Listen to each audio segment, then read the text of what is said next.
All right, boys and girls, I'm going to explain rotation and revolution. We're talking right now about the Earth, the Sun, and the Moon.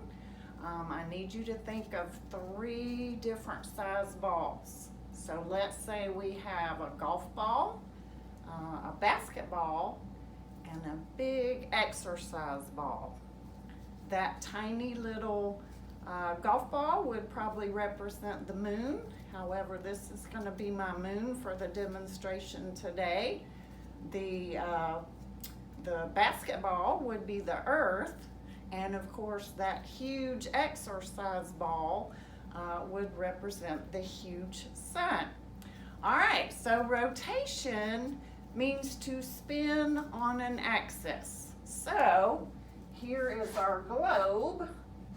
And of course the axis goes from the North Pole to the South Pole. The Earth rotates on that axis once every 24 hours.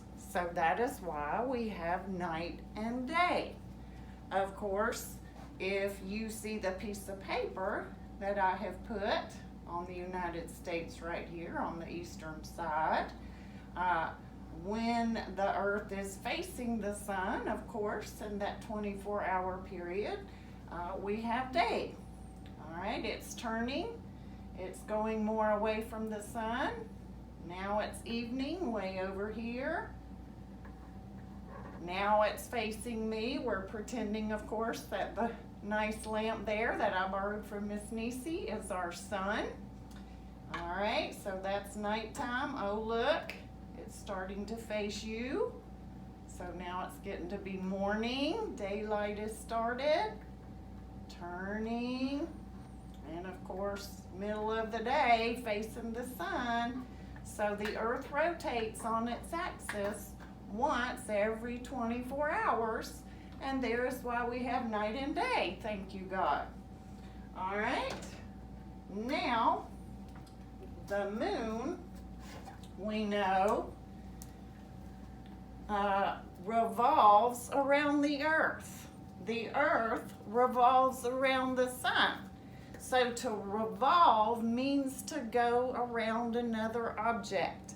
And you can actually stand up where you are and simply spin. Are you rotating or revolving? If you said rotating, you are correct because you are spinning in one place.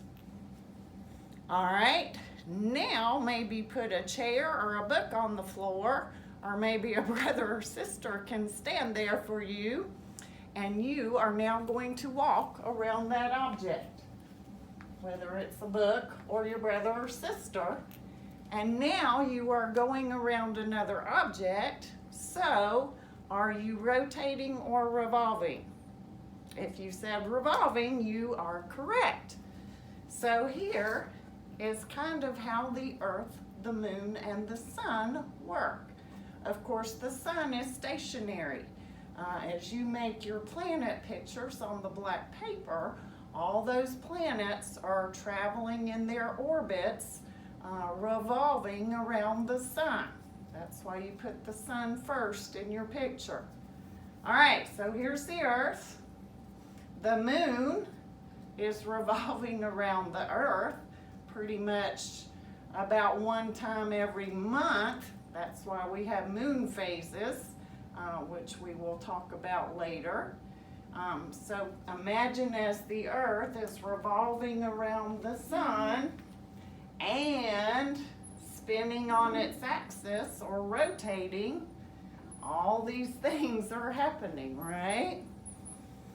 So that's kind of how the Earth, the moon, and the sun work. All right, I'm going to do a separate video to show you seasons. So hang on.